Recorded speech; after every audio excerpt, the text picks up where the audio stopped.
Bonsoir à tous. Dans l'actualité ce soir, je ne suis pas un Robin des Bois. Le convoyeur cambrioleur Tony Musulin, jugé aujourd'hui, a voulu se démarquer de son image de héros. Il affirme aussi qu'il ne sait pas où sont les 2,5 millions d'euros manquants. On attend les réquisitions d'un instant à l'autre.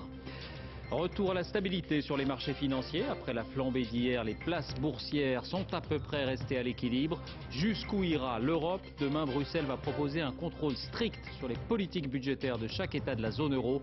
Nous serons en direct sur place.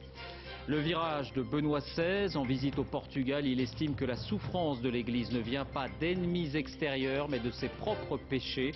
Allusion au scandale pédophile, nous devons apprendre le besoin de justice, dit-il. On en parle souvent, on le voit rarement. Enquête ce soir sur la vie avec le bracelet électronique. 6000 condamnés sont aujourd'hui concernés. Quelles contraintes, quels contrôles aussi? C'est le dossier de cette édition. Socialistes et UMP main dans la main, l'Assemblée vient de voter la résolution contre le port du voile intégral. Qu'est devenu Lies Ebadj, soupçonné de polygamie? Nous sommes retournés près de Nantes.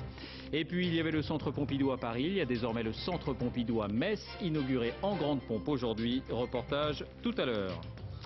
Bienvenue dans ce journal. Une salle d'audience bondée, des journalistes par dizaines. Le procès de l'énigmatique Tony Musulin a donc rassemblé la grande foule aujourd'hui à Lyon. Les juges espéraient en savoir un peu plus sur ce qui avait poussé ce convoyeur sans histoire à subtiliser 11 millions d'euros. Ils espéraient aussi savoir où se trouve une partie du butin. Sur place, Denis Sébastien, Philippe Fivet. C'est la première fois qu'on l'entend s'exprimer sur les faits. Tony Musulin, qui a refusé d'être filmé en début d'audience, explique qu'il en avait marre de son métier de convoyeur. « J'étais mal considéré, dit-il. C'est en voyant ma feuille de paie que j'ai commencé à penser à ça. Ça, le vol retentissant le 5 novembre dernier de 11,5 millions d'euros. » Tony Musulin n'est pas l'homme qu'on voulait bien nous décrire, avec l'appât du gain, avec la course aux millions, mais plutôt un homme qui vivait très mal ses conditions de travail. Oui, mais alors, que sont devenus les 2,5 millions d'euros qui manquaient dans le garage où la police a retrouvé la plus grosse partie de l'argent? Je n'en sais rien, répond Tony Musulin. Moi, tout ce que j'ai volé, je l'ai laissé là, dans le box. Le convoyeur laisse tout le monde sur sa faim. Tout le monde, y compris les 2 collègues à qui il a faussé compagnie ce jour-là. Bien sûr, on y pense tout le temps. On vit avec depuis 7 mois. Maintenant, non, je n'en veux pas plus que ça. On veut seulement comprendre. Sur sa cavale, Tony Musulin raconte « Quand j'ai appris que l'argent avait été retrouvé, j'ai eu les boules, dit-il. Je me suis dit que c'était raté. » Alors il se rend à la police de Monaco et depuis affirme qu'il ne sait pas où est l'argent manquant. Il est parti avec les 11,6 millions, c'est un fait. Il les a détournés.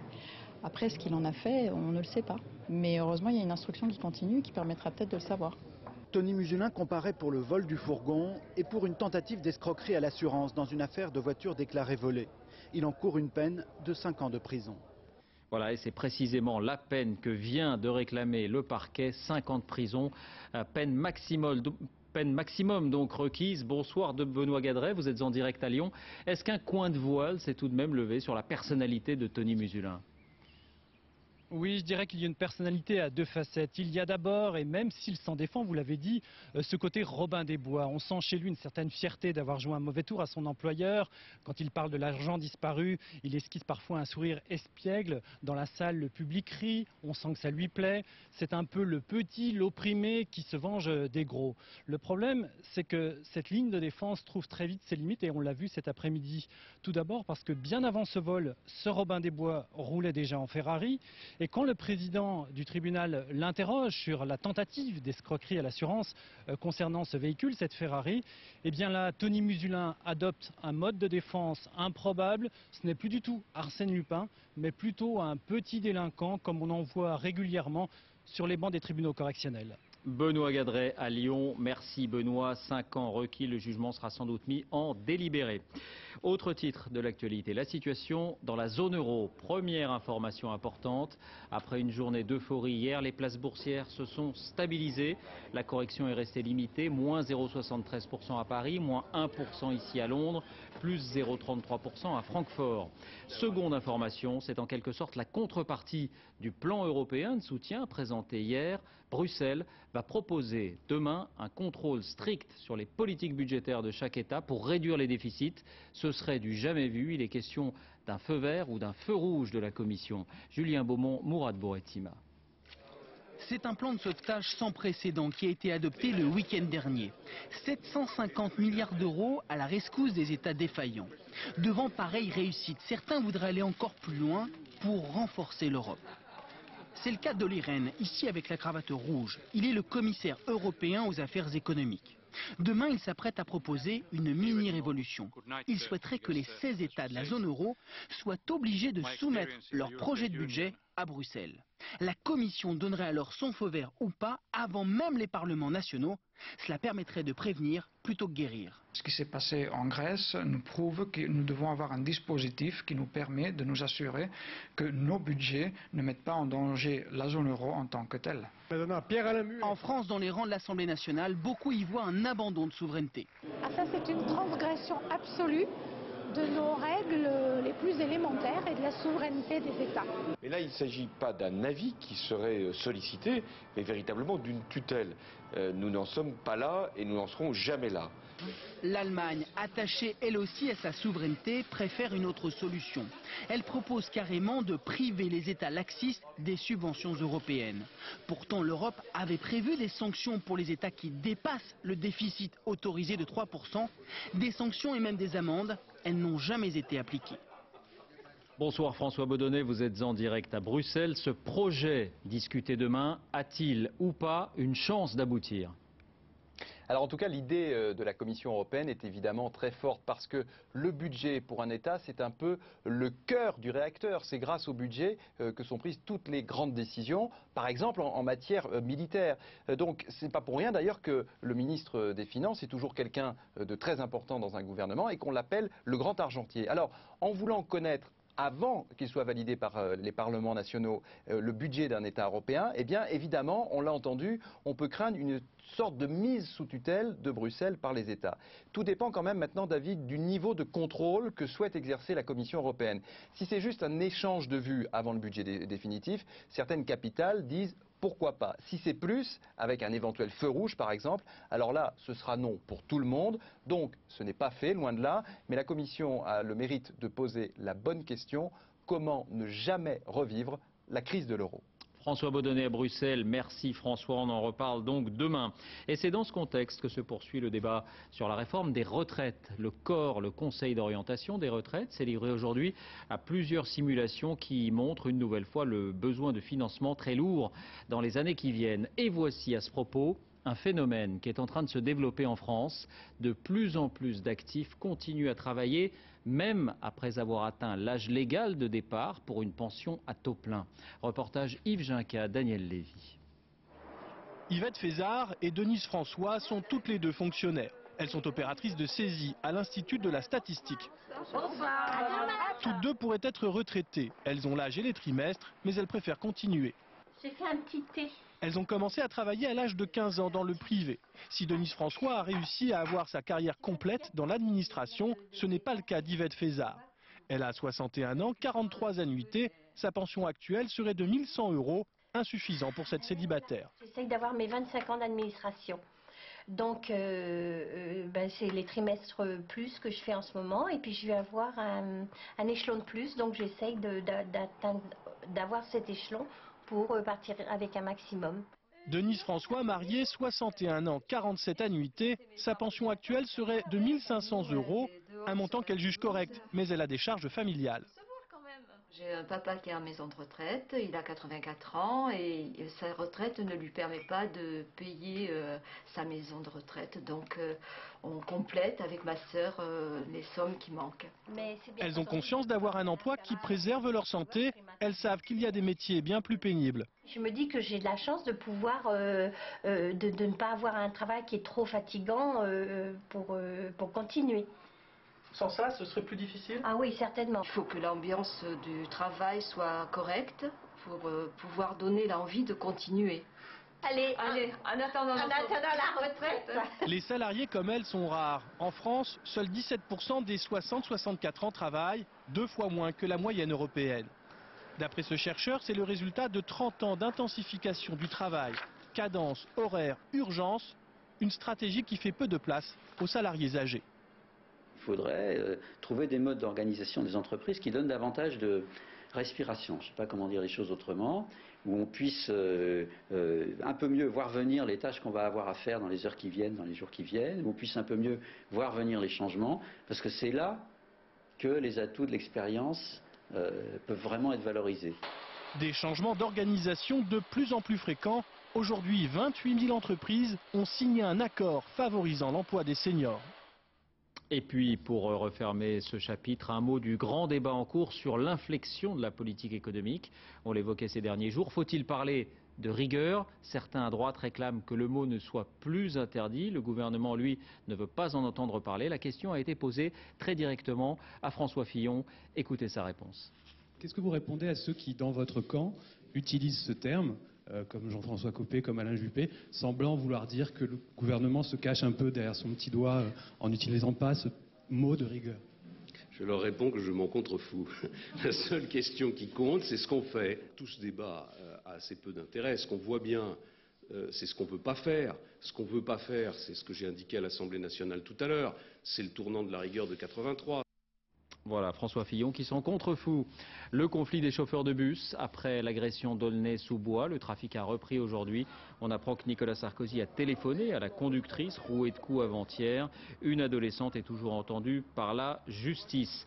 Et à propos de justice, la France vient de franchir le seuil des 6000 détenteurs de bracelets électroniques. Il est donc en train de devenir une réelle alternative à la prison et un moyen de contrôle pour ceux qui ont purgé leur peine, mais qui sont considérés comme dangereux. Comment vit-on avec ces bracelets? Quelle est la contrainte? Comment s'effectuent les contrôles? C'est le dossier de cette édition. Il est signé Fanny Stenler, Johan Nertombe. Là, il est 16h25. Normalement, à 16h30, je devrais être devant chez moi. Pour cet homme, un simple retard peut conduire en prison. Cela fait 2 ans et demi qu'il est sorti de la maison d'arrêt, mais il est toujours placé sous haute surveillance. Tout d'abord que j'ai branché la prise, ça c'était branché en haut. Une surveillance d'un nouveau genre, très perfectionnée et réservée aux détenus les plus dangereux. Là-dessus. Il porte un bracelet électronique à la cheville, équipé d'une balise GPS. Un bracelet de 60 grammes qu'il ne peut enlever ni pour dormir, ni pour se laver. Ça c'est 24 heures sur 24. Nous avons partagé 24 heures la vie de Jean. Un homme qui a fait de nombreuses années de prison. Nous n'en dirons pas plus, la loi nous l'interdit. Une détention qui a beaucoup pesé sur lui. Vous voyez, là, je me permets de toucher un arbre. Et personne ne me dit non, t'as pas à toucher. Ils vont lui porter un bracelet, être libre, hein, même avec des horaires à respecter ou quoi que ce soit, que de vivre en détention entre 4 murs. Mais le bracelet, ce n'est pas non plus la liberté. Loin de là. Alors que nous filmons la scène, 7 satellites enregistrent notre position minute par minute. Même notre vitesse de déplacement est connue au kilomètre-heure près. Nous le découvrons 2 jours plus tard, lorsque nous sommes au centre où se déroule la surveillance. Vous êtes allé sur le port? Oui. Qui est Saint-Étienne? Et là, c'est tous nos déplacements. C'est tous les déplacements que vous avez faits. Son principal souci, s'assurer que le porteur de bracelet électronique ne s'approche pas de cette zone en rouge. Globalement, vous regardez un petit peu le parcours de chaque détenu ou pas? Certains, oui. On suit plus particulièrement parce qu'ils ont des tendances à vouloir s'approcher de zones sensibles.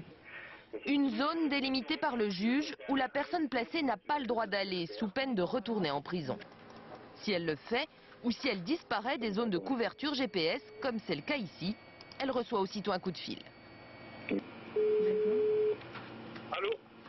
Allô, monsieur... Oui? Oui, c'est le pôle PSE, les bracelets électroniques. Oui. Oui, on a une perte de GPS en ce moment là, qui dure un peu. Je suis dehors pourtant. Hein. Ouais. Vous pourriez essayer de retrouver votre GPS, s'il vous plaît? Ce coup de fil n'est pas anodin. Les surveillants cherchent à éviter toute récidive. Face à eux, les porteurs de bracelets mobiles sont en majorité des délinquants sexuels. La pression est permanente. À cause de cet appareil, je me sens épié. C'est pesant? Mais pesant physiquement, non, mais mentalement, oui. Mentalement, oui, parce qu'on n'arrive pas à essayer de gérer sa vie d'une autre façon qu'avec ce bracelet. Et quand on le voit, est-ce qu'on vous pose des questions Non, les gens ne vous adressent pas la parole. Ah non, non, quand les gens voient votre bracelet, les gens s'écartent, on ne vous adresse pas la parole. C'est comme si que j'avais la gale. Bonjour. Tout est mis en œuvre pour empêcher les délinquants de recommencer. En plus de son bracelet, Jean est suivi par une conseillère de l'administration pénitentiaire. Vous y retournez quand là au Pôle emploi? Pôle emploi, j'ai rien du tout parce que normalement ils doivent me convoquer, j'attends leur convocation. Vous attendez toujours la convocation? Ouais. Mais ça fait un bout de temps là. Depuis janvier. Le travail, le logement, le moral aussi, des points essentiels à aborder selon elle. Être vigilant sur les discours qui sont tenus, l'environnement qui se crée de nouveau, les amis, et ce que ça peut générer comme inquiétude. Faire en sorte, en fait, justement, que ce qui a permis le passage à l'acte une première fois ne se reproduise pas. Si elle n'était pas là, je sais pas, je vous dis, je sais pas ce que je ferais. Elle m'aide à réfléchir à beaucoup de choses, ne pas me relancer dans des délires. Des délires que je n'ai pas envie de faire souffrir certaines personnes. Parce que bon quand on porte ce bracelet, ça nous donne quand même à réfléchir à la faute qu'on a faite. La justice va bientôt enlever le bracelet de Jean. Dans 4 mois, il sera à nouveau libre. Et le jour où on l'enlève alors? Le jour où on l'enlève, Dieu verra. Non, mais c'est terminé pour moi. Un retour à la liberté contrôlé. Jean sera toujours suivi par la conseillère d'insertion. Mais le risque zéro n'existe pas. On sait juste que le taux de récidive chez les délinquants sexuels est très faible. 0,05% d'entre eux passent à nouveau à l'acte. Dans l'actualité également, le virage de Benoît XVI. Le pape a entamé aujourd'hui une visite au Portugal. Il ne s'était jamais exprimé aussi directement sur les scandales de pédophilie. Pour lui, la souffrance de l'Église ne vient pas d'ennemis extérieurs, mais de ses propres péchés. Nous devons apprendre le besoin de justice, dit-il. Sur place, Philippe Visserias, Gian Claudio Caldedara. Bien sûr, il y a les chants, les danses et la ferveur des fidèles rassemblés ce soir sur une esplanade de Lisbonne, autour d'un Benoît XVI souriant. Je suis avec le pape. Beaucoup de Portugais sont avec lui, grâce à Dieu. Mais à la mi-journée, lorsque le pape se pose sur le sol portugais, l'ombre des récents scandales de pédophilie au sein de l'Église plane encore. D'ailleurs, dans l'avion, Benoît XVI a lui-même abordé le sujet. La plus grande persécution contre l'Église ne vient pas des ennemis en dehors de l'Église, mais vient de l'intérieur de l'Église, du péché qui existe dans l'Église. Le pardon ne se substitue pas à la justice. Pendant 4 jours, le Portugal va fêter cette première visite d'un pape depuis 10 ans. Mais dans les rues, surprise, on offre aux fidèles des préservatifs. Opération médiatique de militants anti-sida. Toutes les occasions sont bonnes pour distribuer et pour faire sensibiliser la population. Car ici, le message traditionnel de l'Église perd de son influence. En 5 ans, le Portugal a libéralisé le divorce, l'avortement et son Parlement a autorisé en janvier dernier le mariage entre homosexuels. Patricia et Margarita ont décidé de se marier, quoi que le pape puisse en penser. Il n'a aucune légitimité pour se prononcer sur une question aussi personnelle. Dans un pays catholique où 10% de la population seulement va à la messe, l'Église portugaise mise beaucoup sur ce voyage de Benoît XVI. Bonsoir Philippe Visserias, on vous retrouve en direct à Lisbonne. Est-ce qu'on a assisté aujourd'hui sur ces questions de scandale pédophile à un changement de pied de l'Église et du Vatican ? En tout cas, à l'heure où une partie de la hiérarchie de l'Église catholique lui demande toujours de ne pas prêter attention aux révélations qui sont contenues dans les journaux, à l'heure où au Vatican on parle encore souvent de complot médiatique, eh bien Benoît XVI, lui, ne veut pas fuir ses responsabilités. Il dit, David, le mal vient d'abord de l'intérieur, à l'intérieur de l'Église. Il parle aussi de pénitence. Ce sont des mots très forts qu'il aura certainement l'occasion de répéter demain soir dans un discours très important qu'il doit prononcer devant 5000 prêtres à 100 km de Lisbonne, dans le sanctuaire de Fatima, là où bat le cœur du catholicisme portugais. Philippe Visserias au Portugal, merci Philippe. En Islande, ces nouvelles images, toujours impressionnantes du volcan, avec cette fois, vous le constatez, des éruptions de lave en même temps que le nuage de cendres. Le trafic aérien a encore été perturbé. Une centaine de vols ont été annulés au départ ou à l'arrivée des aéroports français, notamment vers le Maroc ou l'Espagne. Aux États-Unis, ce sont les tornades qui sont de retour dans le centre du pays. Il y a au moins 5 morts et une soixantaine de blessés dans les États de l'Oklahoma et du Kansas. Très gros gros dégâts aussi. Des routes ont été coupées, plusieurs milliers de foyers et d'entreprises sont sans électricité. Cette saison des cyclones semble décidément particulièrement virulente. Retour en France avec un vote consensuel, c'est assez rare. Les socialistes, l'UMP et tous ceux qui étaient présents ont adopté il y a quelques minutes la résolution contre le port du voile intégral. C'est un premier pas vers la loi qui doit passer en Conseil des ministres la semaine prochaine. Nous avons voulu revenir à cette occasion sur le cas de Lies Ebadj, soupçonné de polygamie. On en a beaucoup parlé pendant quelques jours, plus du tout ensuite. Que s'est-il passé? Qu'est-il devenu? Qu'en est-il vraiment? Enquête à Nantes, Fanny Stenler, Héloïse Mallet. Un ensemble de maisons pavillonnaires dans la banlieue nantaise. C'est ici que vit la conductrice voilée qui a été verbalisée au volant de sa voiture il y a un peu plus d'un mois. Nous constatons qu'en fait, plusieurs femmes vêtues de niqab vivent dans au moins 2 de ces maisons. Lorsque nous leur demandons hors caméra si elles acceptent de nous parler, elles déclinent poliment notre proposition. Mais alors que nous filmons cette scène, Lies Ebadj, le mari de la conductrice verbalisée, nous fait comprendre que cela ne lui plaît pas. Lies Ebadj, 35 ans, aurait épousé religieusement 5 femmes, mais une seule civilement. Au moins 4 d'entre elles vivraient auprès de lui. En tout, il a reconnu 12 enfants. Face à la presse, il y a quelques semaines, il a nié être polygame. Avoir des maîtresses, si on est déchoué de la nationalité pour avoir des maîtresses, il faut déchouer. Il y a beaucoup de Français qui seraient déchoués de la nationalité. Donc, en ce que je sache, les maîtresses ne sont pas interdites en France. Lies Ebadj est commerçant. Il travaille entre autres dans une boucherie de Nantes. Il s'investit également dans une association culturelle musulmane. En plus de ses revenus, il toucherait le RSA, le revenu de solidarité active. Quant aux femmes qui vivent autour de lui, elles toucheraient quant à elles l'allocation de parents isolés. Brice Hortefeux avait menacé de déchoir Lies Ebadj de la nationalité française. La question est toujours à l'étude au ministère de l'Immigration. Quant au PV reçu par son épouse le 2 avril dernier, la procédure de contestation qu'elle a lancée est en cours. Le tribunal de police devrait donner sa réponse dans le courant de l'été. Il est 20h21. Restez avec nous à suivre. Enquête sur la fin d'un tabou en France. Nos hôpitaux accueillent de plus en plus de riches patients étrangers, un gisement économique contesté.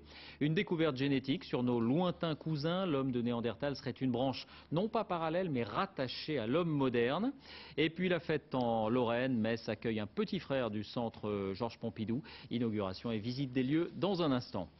D'abord donc, une page santé, nous vous parlons de temps en temps de ce qu'on appelle le tourisme médical. Ces patients qui vont se faire soigner en Inde ou en Tunisie, eh bien la France n'est pas seulement un pays source, elle est aussi un pays hôte. En clair, de plus en plus d'étrangers, souvent fortunés, viennent se faire opérer dans nos hôpitaux les plus réputés. Enquête sur une ressource économique qui n'a pas forcément bonne presse. Nathalie Sapena, Jean-François Monnier. La Tunisie pour la chirurgie esthétique, la Hongrie pour les dents et la France. On le sait peu, mais l'Hexagone est aussi une destination de tourisme médical. Un bonjour en arabe pour un malade du Koweït. Ce banquier à la retraite vient soigner un cancer digestif. Chirurgie, rayons, chimio, 3 mois de traitement lourd à 4500 km de chez lui. J'ai choisi la France car dans le domaine du cancer, elle est plus avancée que nous. Je trouve vraiment les hôpitaux français très compétents. Ils pensent à tout. Ils sont très ponctuels pour les rendez-vous. Je suis très satisfait. Très satisfait aussi l'Institut Gustave Roussy. Cet énorme centre de la région parisienne, à la réputation mondiale, accueille chaque année 250 malades étrangers. Une goutte d'eau parmi les 40 000 patients annuels, 0,4%, mais une goutte d'eau rentable. Nous facturons plus cher aux patients payants étrangers qu'à l'assurance maladie française qui a des tarifs qui sont réglementés. De quel ordre plus cher C'est de l'ordre, ça peut varier entre 15 et 30% de plus que le tarif sécurité sociale prévu pour les patients assurés français.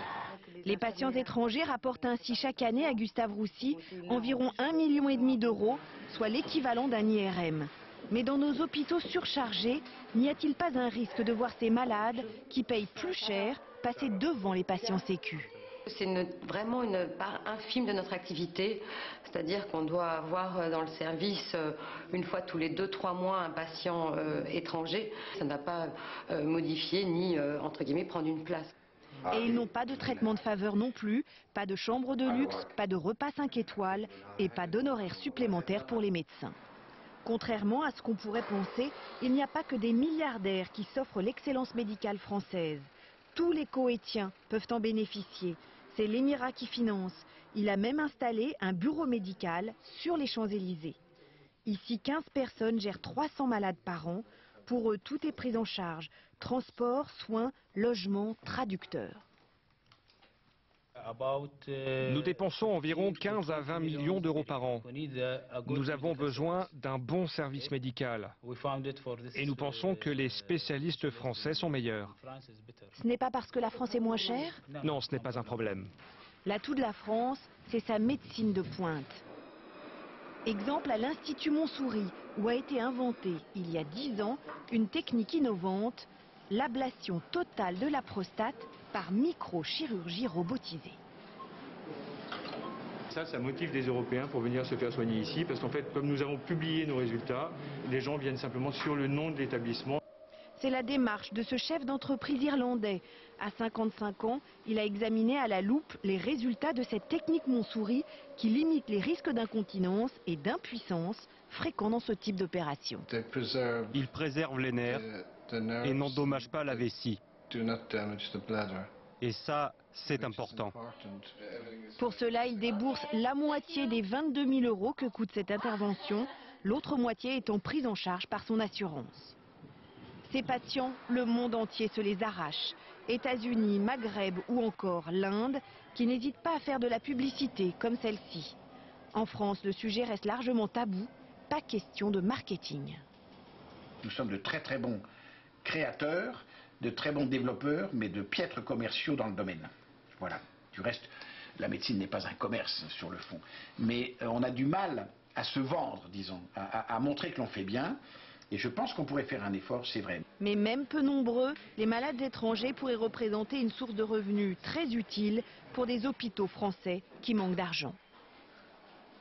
Cette dernière minute, on vient de l'apprendre, les choses commencent à s'éclaircir en Grande-Bretagne 5 jours après les élections. Gordon Brown annonce qu'il démissionne dans les minutes qui viennent. Bonsoir Jacques Cardoz, vous êtes en direct à Londres. Qu'est-ce que cela signifie concrètement ? Eh bien écoutez, Gordon Brown vient de s'adresser à la presse à l'instant pour dire qu'il venait d'appeler le secrétaire particulier de la reine pour lui proposer sa démission à l'instant. C'est la procédure. Gordon Brown, en ce moment même, David, se dirige vers Buckingham Palace. Il va présenter sa démission à la reine. Elle va ensuite lui demander qui elle doit appeler comme Premier ministre. Et c'est à Gordon Brown de dire que ce sera David Cameron. C'est David Cameron donc qui va sans doute prendre les rênes de la Grande-Bretagne. Cela s'annonce extrêmement compliqué pour lui puisque, on l'a dit, c'est une coalition qui s'annonce avec Nick Clegg. Il y a beaucoup de différences entre ces deux hommes. Merci Jacques pour ce point donc sur le vif. Gordon Brown donc qui annonce qu'il démissionne. La voie semble libre pour David Cameron à condition de réussir à nouer cette alliance donc avec les Lib Dem. Les sciences, on le croyait totalement disparu, eh bien il est en fait en chacun de nous. L'homme de Néandertal vient de faire l'objet de révélations. Une équipe de chercheurs a décrypté son génome. Il présente de nombreux points communs avec celui de l'Homo sapiens. Les deux branches ne sont donc pas parallèles, mais étroitement mêlées. Frédéric Monteil, José Boulestex. Nous, les Homo sapiens, nous avons tous quelque chose en nous de Néandertal. Bon, d'accord, vous le trouvez trop moche comme arrière-grand-père. Alors, prenez un Français moyen comme moi, un Papou ou un Chinois. Nous possédons tous les trois 1 à 4% de gènes issus de l'homme de Néandertal. C'est ce que révèle une étude parue dans la revue américaine Science. En Allemagne, une équipe internationale a décortiqué l'ADN d'ossements vieux de 30 à 40 000 ans. Résultat, les chercheurs ont décrypté le génome de Néandertal. Et avec lui, une histoire nouvelle apparaît.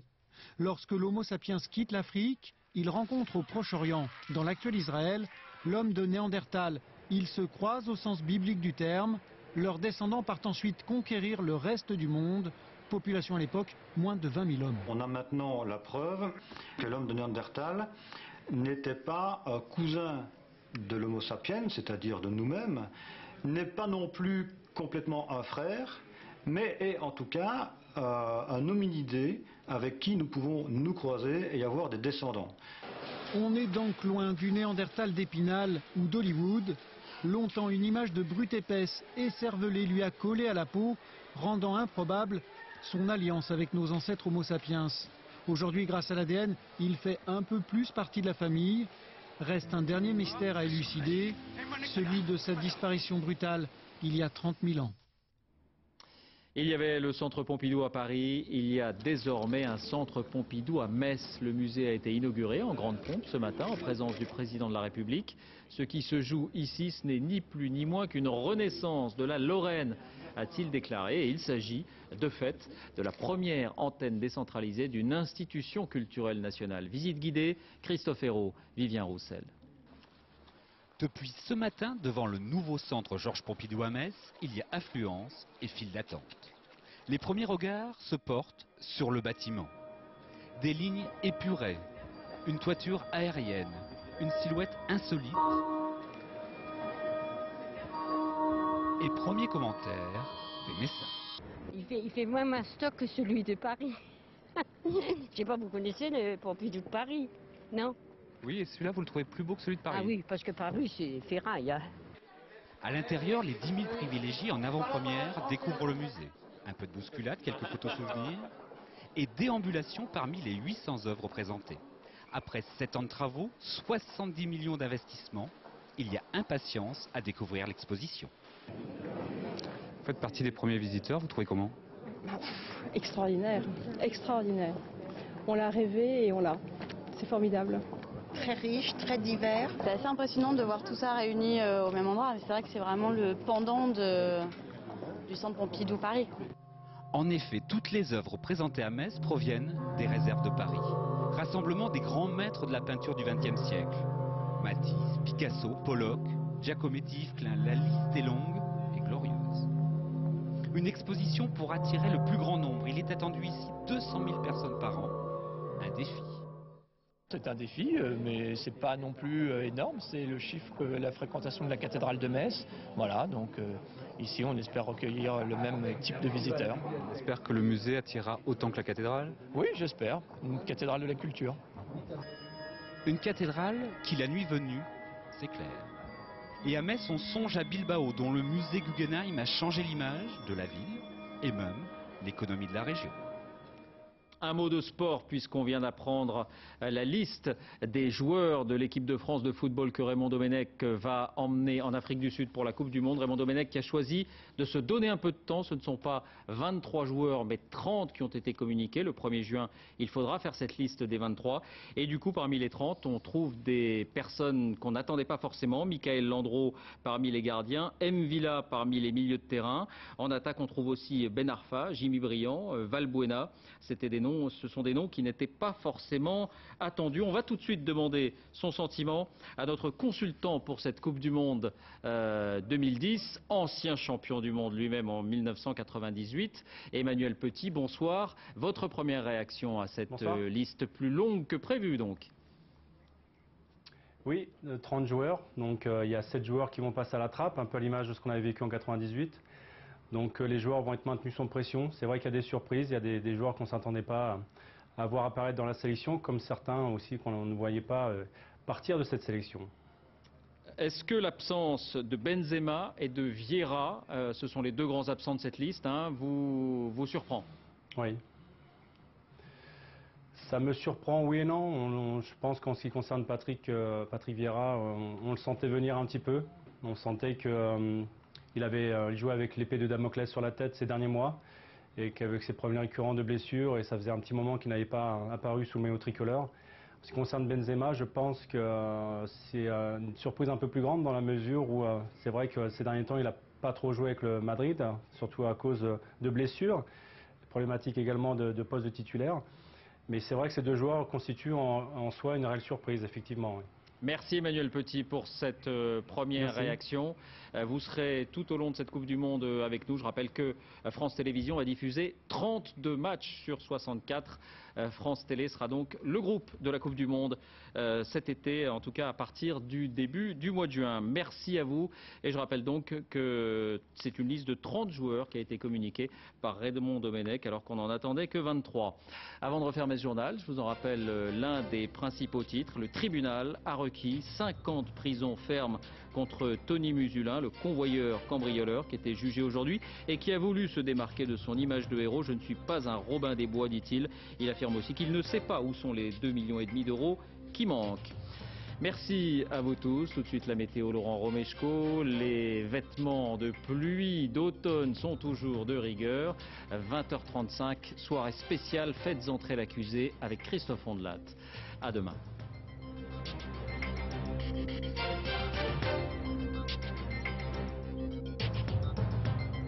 L'info en continu, c'est aussi sur France2.fr.